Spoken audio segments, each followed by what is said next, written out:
A man born blind washes crusting mud from his eyelids and sees the sun. A wooden fishing boat violently pitches in a midnight squall. We are a species accustomed to decay.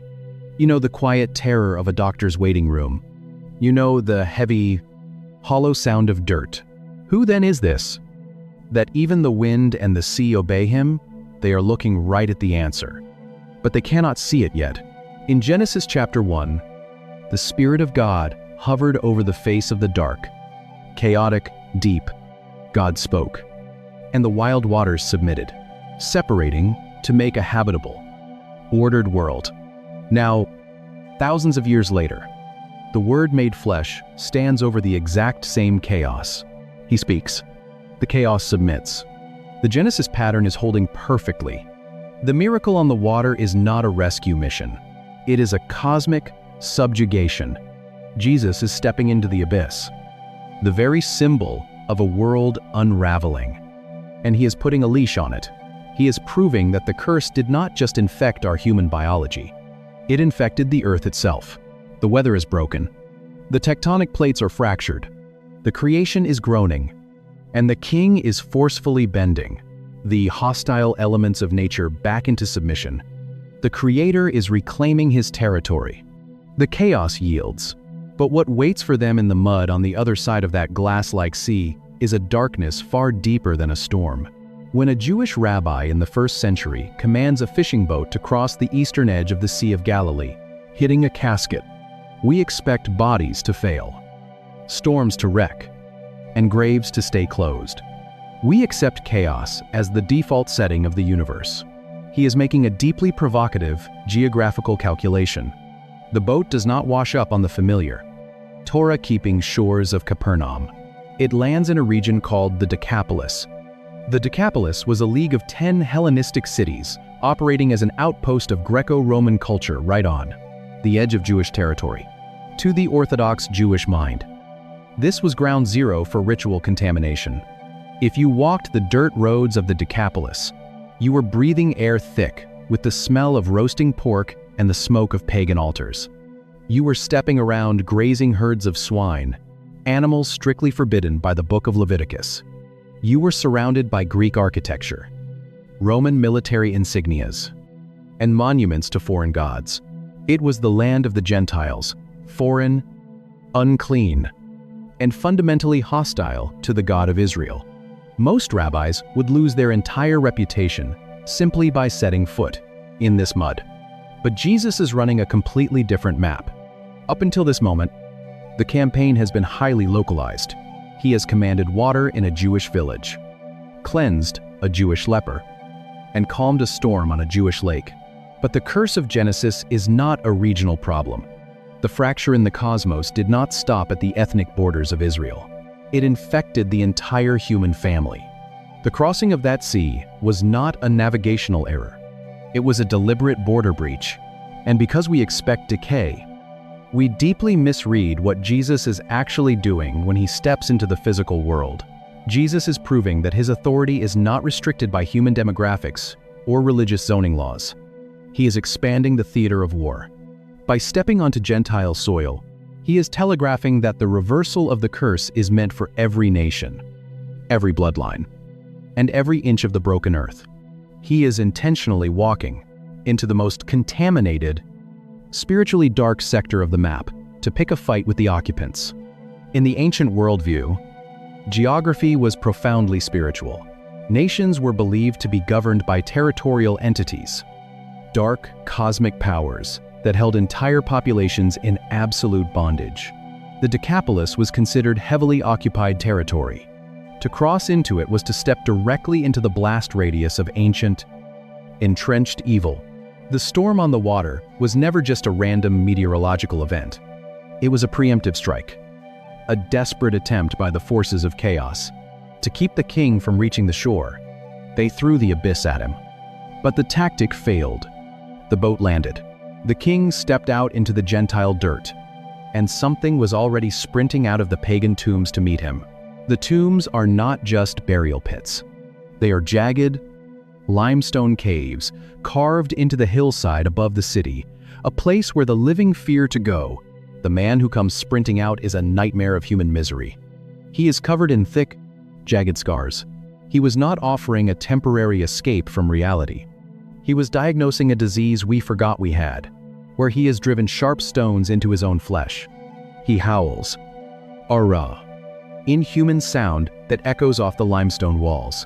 He has been chained and shackled by his neighbors, but he has snapped the iron links as if they were dried reeds. He is beyond human help. He is possessed by a legion, an occupying force of dark, intelligent energy that has completely hollowed out his personality and turned his body into a weapon of self-destruction. The man screams when he sees Jesus. He falls to his knees, but the voice that comes out of his mouth is not his own. "What have you to do with me, Jesus, Son of the Most High God?" The powers of darkness know exactly who is standing in their territory.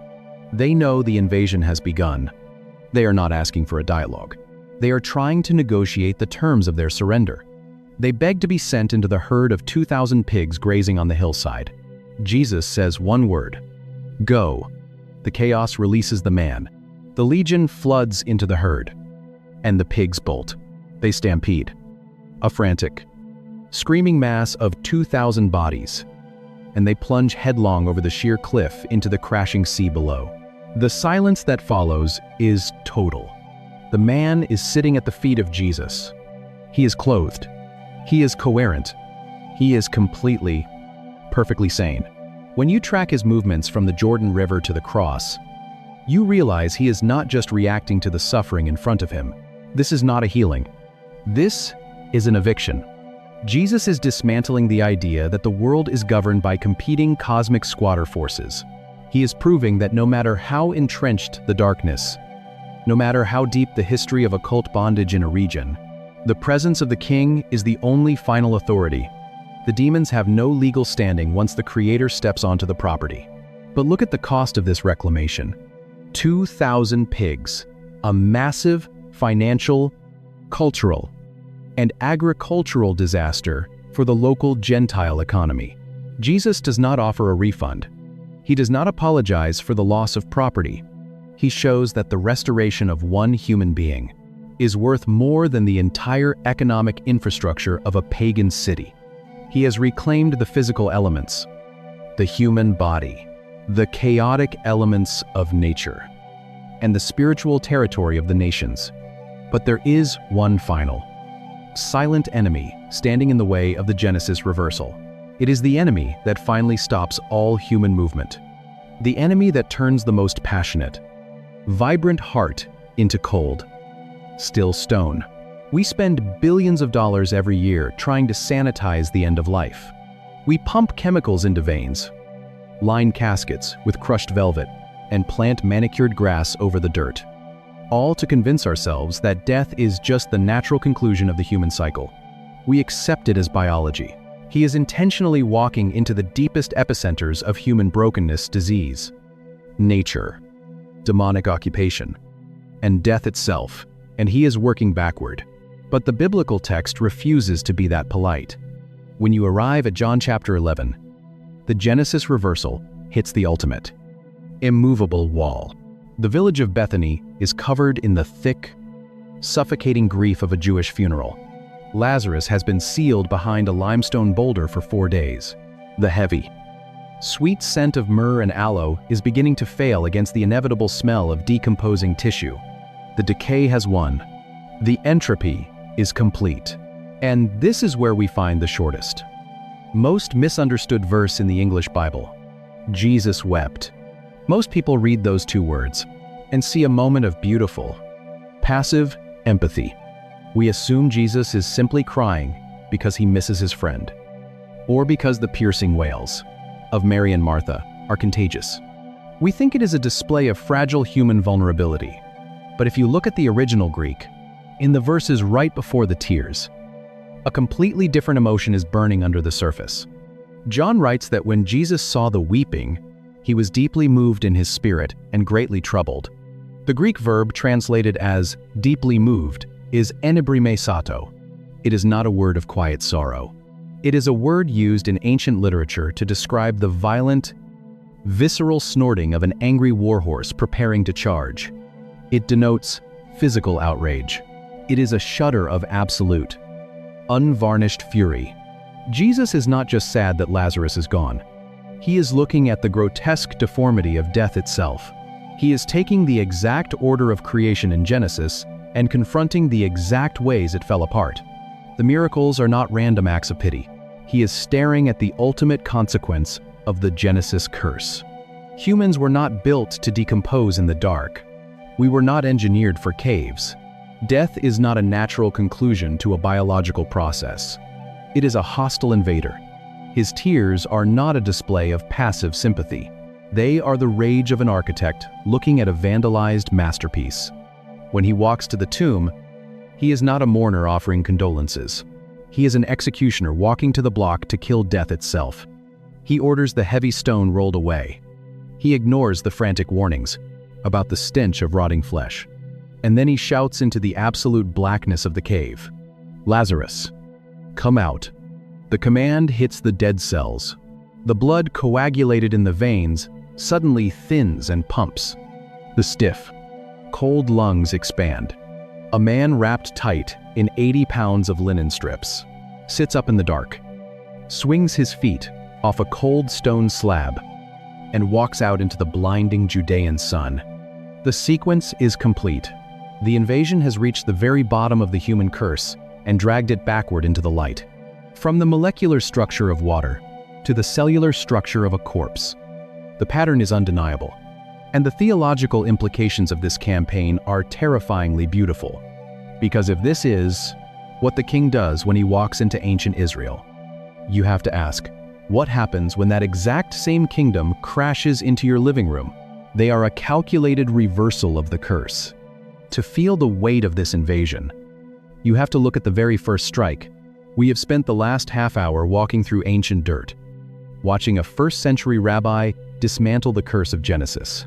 But if you leave these stories locked in the past, treating them as a museum collection of historical proofs about his divinity, you are missing the entire point of the campaign. Because the kingdom of heaven did not pack up and leave when the Roman Empire fell. It is pressing into the physical reality of your life right now. When you sit in the cold, molded plastic chair of a hospital waiting room, staring at the humming fluorescent lights and listening to the rhythmic beep of a monitor, you are sitting on the front lines of this exact same war. When you grip the freezing leather steering wheel in your driveway at midnight, terrified of the chaos unspooling in your family, you are sitting in the stern of the boat on the Sea of Galilee. You know the exact weight of the entropy Jesus was fighting.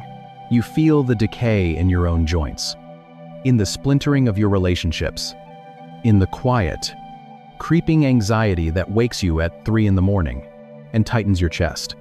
If you are in a season where the chaos feels absolute, where the diagnosis is terminal, or the addiction is entrenched, or the relationship feels like it has been sealed behind a limestone boulder for 4 days, it is very easy to read the Bible and just beg. Because Jesus does not begin his campaign by healing a leper or raising the dead. He starts quietly, almost reluctantly, in a crowded stone house for a magic trick. We just want the pain to stop. We want a temporary bandage. We pray for Jesus to be a celestial paramedic, handing out spiritual painkillers to make the curse a little more tolerable. But that is not what he does. The presence of God in your life is not a coping mechanism. It is a territorial reclamation. He is not interested in simply making you comfortable while the decay wins. He is systematically invading the broken spaces of your timeline, pushing back the borders of the dark, and planting the flag of his authority in the middle of your chaos. He is the God who walks into the contaminated zones, the places you have tried to hide behind stone walls, the shame you carry in your own body, and he refuses to flinch. The sickness does not infect him. His purity infects the sickness. When he asks you to trust him, he is not asking you to deny the reality of the storm or ignore the smell of the tomb. He is asking you to recognize the authority of the Word made flesh standing in the room with you. He is asking you to believe that the reversal of the curse has already begun, and that the physical decay you are experiencing right now does not get the final word. The signs were not just for the crowds in Galilee. They were left in the text for you, to fundamentally rewire how you perceive running out of time. And the detail that changes everything is what they use to hold the water, the presence of God, in your deepest suffering. Because when you lay every single one of these strikes side by side, pulling all the way back to look at the entire map of his life, a single, unbreakable thread emerges. Jesus stands on the Mount of Olives and watches the sun set over Jerusalem. The campaign that started with water jars in a dusty Cana courtyard is coming to its violent, bloody climax on a Roman cross. He has walked through every layer of the curse. The king is about to let the darkness swallow him completely, just so he can break it from the inside out. Water turned to wine in a stone jar, and the molecular curse of the ground was reversed. A leper felt the touch of a rabbi's hand, and the inevitable contagion of disease was forced backward. A wild storm flattened into black glass, and the ancient chaos of the deep submitted to its maker. A bleeding woman reached for a frayed hem, and a 12-year hemorrhage was instantly stitched shut. A demonic legion begged for a herd of swine, and the darkest territory of the Gentiles was reclaimed, waves cresting over the bow, until a voice speaks, and the water drops perfectly flat. A woman bleeding for 12 years touches the frayed edge. 6 enormous stone jars sit heavy against a rough limestone wall. The air in the courtyard is thick with the smell of roasted lamb, sweat, and impending panic. A grieving village rolled away a heavy stone, and the final, ultimate enemy of humanity was humiliated in the sun, and a dead savior walked out of his own tomb, and the entire Genesis curse was formally, permanently broken. One invasion, one king. But maybe the part that stays with me most is not the dramatic resurrections or the muzzled storms. It is the touch of the leper, the rabbi who did not step back, the creator who refused to stay behind a sterile, religious perimeter, while his creations suffered in the dirt. He reached into the most contaminated, a humiliating reality a human being could experience, and his purity swallowed the disease. If you are in a season where you feel deeply, utterly unclean, where the chaos in your mind feels like a legion, or your timeline feels completely surrendered to decay, do not believe the lie that God is standing 50 paces away. The king has already crossed the border. The invasion is already in the room. If this opened up something new in the text for you, subscribe, leave a comment, even one word helps. Share this with someone who needs to know the chaos doesn't get the final word. Pray for us as we keep digging into these texts. And may the God, a wedding in the village of Cana, is about to become a social catastrophe because the wine has run dry, who has never once been intimidated by the dark. Walk directly into the center of your chaos and speak the word that makes the wind drop dead. In first-century Jewish culture, this was not just an inconvenience. It was a breach of hospitality so severe it could literally result in a lawsuit, permanently shaming a family on their most important day. Jesus tells the servants to fill the jars with water, but John, the writer of this gospel, includes a detail that most modern readers skip right over. These were not clay pitchers used for serving drinks. They were stone water jars used exclusively for the Jewish rites of purification. They held the water you used to wash your hands after you walked through a market, after you touched something dead, or after you brushed against something unclean. They were containers built specifically to manage human contamination. And Jesus tells the servants to fill them to the brim. To understand what is actually happening in this courtyard, you have to look at the mathematical structure of John's Gospel. John opens his entire book with the exact same 3 words that open the book of Genesis, in the beginning. And then, he starts counting days of a rabbi's cloak and feels her torn flesh stitch itself back together. A dead man wrapped in 80 pounds of spices and linen walks. He writes the next day in chapter 1. Verse 19. The next day in verse 35. The next day in verse 43. And then chapter 2 begins with the phrase, "On the 3rd day there was a wedding." If you add up the timeline, this wedding at Cana takes place exactly on the 7th day of John's narrative. In the book of Genesis, the 7th day is the climax of creation, It is the moment when the physical world is vibrating with life. The chaos has been ordered, and God rests in the absolute perfection of it all. But humanity broke the world. The joy ran out. The celebration failed. When Jesus stands in front of those stone jars, he is standing in the ruins of the seventh day. He looks at the water meant to wash away the relentless stain of human decay, and he bypasses the natural agricultural cycle of vines and grapes, and fermentation. He does what only the creator of matter can do. He speaks to the molecular structure of the water, and the water recognizes the voice of its maker. The cold, heavy liquid of ritual purification becomes a rich, deep vintage of celebration. The water turning to wine is not a parlor trick to keep a party going. It is a theological earthquake out of a dark cave. We read these stories and we see random acts of compassion. Most people assume Jesus spent 3 years wandering through. Jesus is announcing that the original architect has stepped back into the timeline to finish the work. He is taking the very symbol of human contamination and rewriting its atomic structure to produce joy. The old system of endlessly washing away your uncleanness is over. The curse is being rolled back. Starting with the basic elements of the earth, he has proven his authority over the inanimate atoms of water. But the curse of Genesis did not just break the soil, it broke the skin. And the very next thing Jesus reaches out to touch was a surface so horrifying to the ancient world that even breathing the same air was a violation of the law. A man steps out of the shadows. The crowd fractures. People scatter. Mothers grab their children. Some men pick up rocks. You can hear the gravel crunching under frantic sandals. The law is perfectly clear. Keep your distance. Stand 50 paces away. Cover your upper lip. Shout your own shame into the wind. Unclean. Unclean.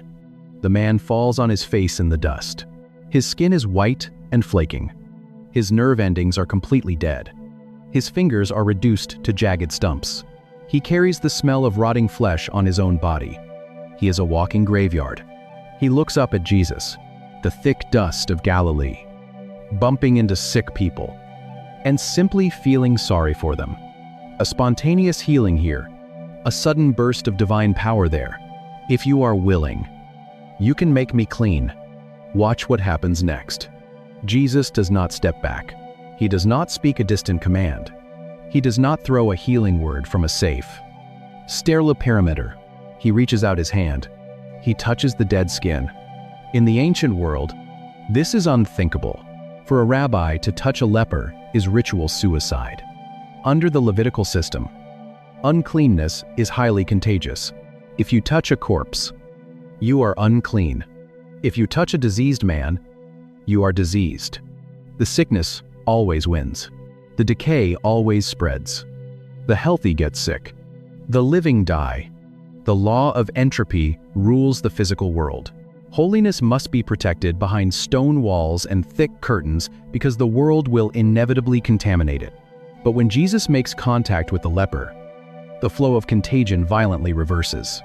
Jesus does not catch the man's uncleanness. The man catches his purity. The nerve endings fire back to life. The capillaries open. The dead tissue falls away. Fresh, pink flesh stitches itself together across his face and hands. Warm blood pumps through veins that were completely collapsed seconds before. We think he was just handing out temporary bandages in a broken world, proving his divinity to a skeptical crowd, one magic trick at a time. This is not just a medical procedure. It is a territorial reclamation. Jesus is systematically hunting down the physical effects of the curse. He conquered the inanimate elements in the water jars. Now he is reclaiming human biology.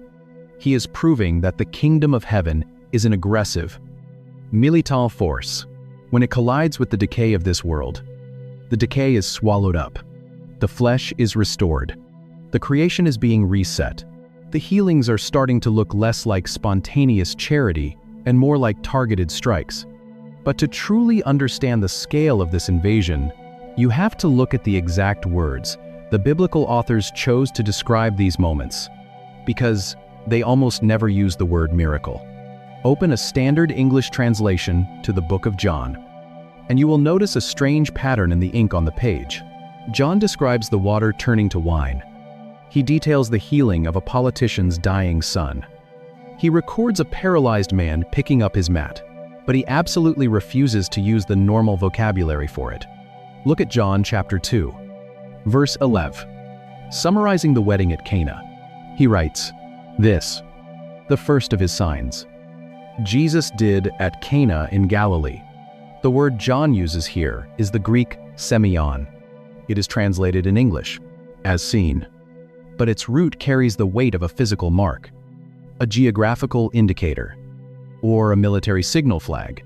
But if you look closer, if you pull back and look at every single miracle he performed, in the exact order he performed them, and when you cross-reference this with the other gospel writers, you find a second, equally important word. When the woman bleeding for 12 years touches Jesus in a crushing, dusty crowd in Mark chapter 5, Jesus suddenly stops. He stops because he feels something physically leave his body. The English translations usually say he felt power go out from him. The Greek word is dunamis. It means raw, kinetic force, an inherent explosive ability. It is the exact linguistic root where we get the modern word dynamite. Two words, semeion and dunamis, a sign and an explosive force. If seeing the original language tear open these familiar stories is shifting your perspective, you're exactly who this channel is for. Drop a thought in the comments and hit subscribe, because every week we go deeper into the text than you knew was possible. So, what exactly is this kinetic force pointing to? Think about how a signpost works when your headlights hit it on a pitch-black highway. You do not drive up to the sign. Park your car in the dirt, stare at the reflective paint, and marvel at the sign itself. A sign exists purely to push your attention forward. It is a promise of a reality that is approaching. That route changes everything. When Jesus repairs a severed nerve or stops a hemorrhage, the physical healing is actually secondary to the message. You start to see a pattern hiding in plain sight. It is not a random sequence of events. It is a campaign. The healing is not a magic trick designed to make a crowd applaud. It is a signpost designed to make a crowd look. Every time Jesus unleashes that raw dunamis power, it produces a semeion sign. He is planting a marker in the broken soil of a cursed earth, broadcasting a clear message. Look at this restored tissue. Look at this vintage wine. This is what the world looks like when the King is fully in charge. He is proving that the kingdom of heaven is not an ethereal, cloudy afterlife where we float as disembodied spirits. It is a heavy, the physical reality that is violently pushing back the boundaries of decay right now. He has commanded the chemical makeup of water. He has reclaimed human biology from disease. But there was one domain of chaos that terrified the ancient mind, more than sickness.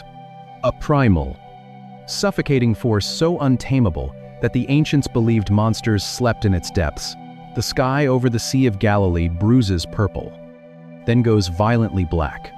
Wind screams. Wood splinters. Cold water violently fills the hull. 12 experienced fishermen panic. They know this water.